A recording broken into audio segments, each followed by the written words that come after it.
Hi everyone. So we're out here in the woods looking for bullrushes, or cattails as they call them here.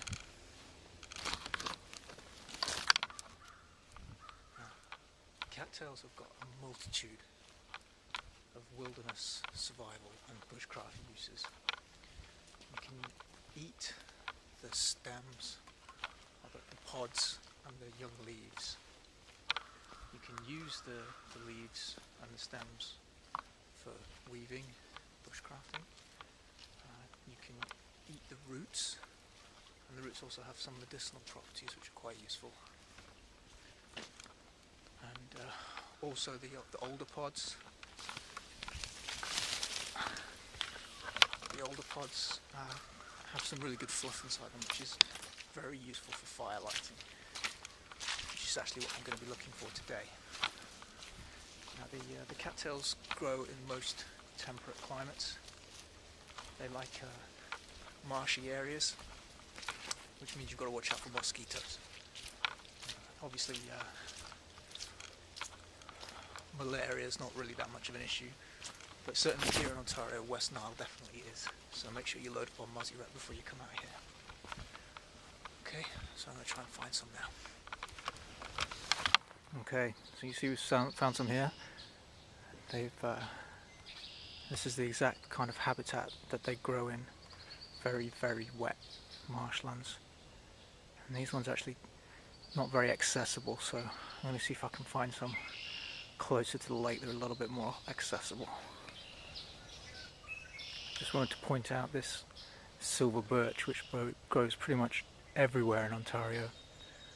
And this stuff is used, it was used by the Aboriginal Indians of Canada to make birch bark canoes, but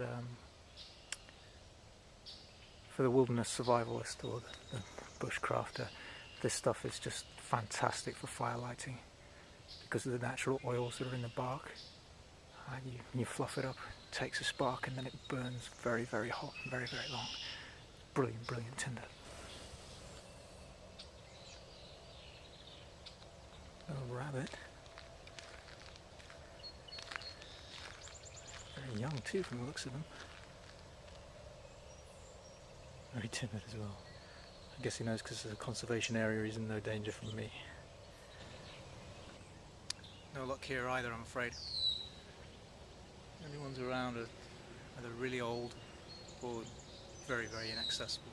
Pretty much the only way I can get to them is by wading hip deep into water, which, given this is a conservation area, probably not the brightest choice. But stay tuned, there's plenty of other places we can go and check. It's the beauty of living in the Greenbelt, really. Lots and lots of really awesome wilderness areas within a short drive away.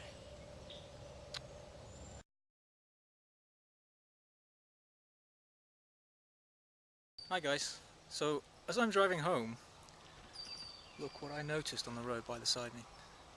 It's just typical, really. Nice growth, easily accessible. So I'm going to grab some of these and I'll show you how to use them for fire lighting. I'm going to grab this one. It looks a little bit old and it's damp because it rained last night.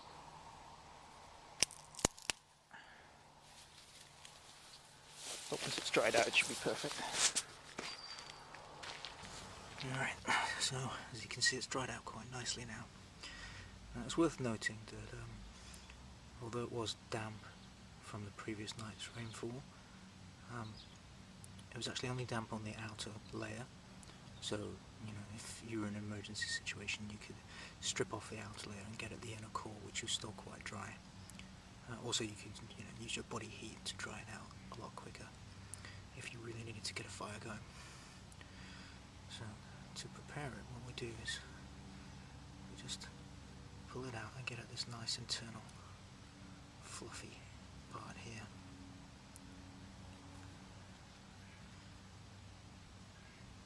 And we tease it out so the fibres are very, very fine.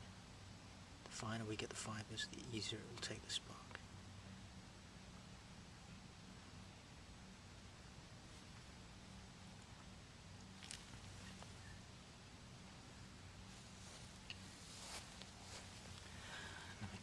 nice deal.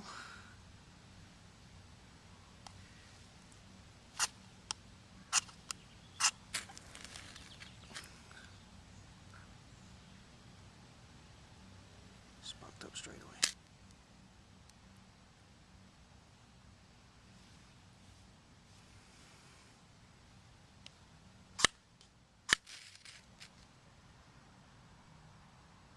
That ignition source is enough to get twigs or silver birch bark or something like that. Alright, well, thanks for watching. As always, any questions, queries, problems, drop me a line.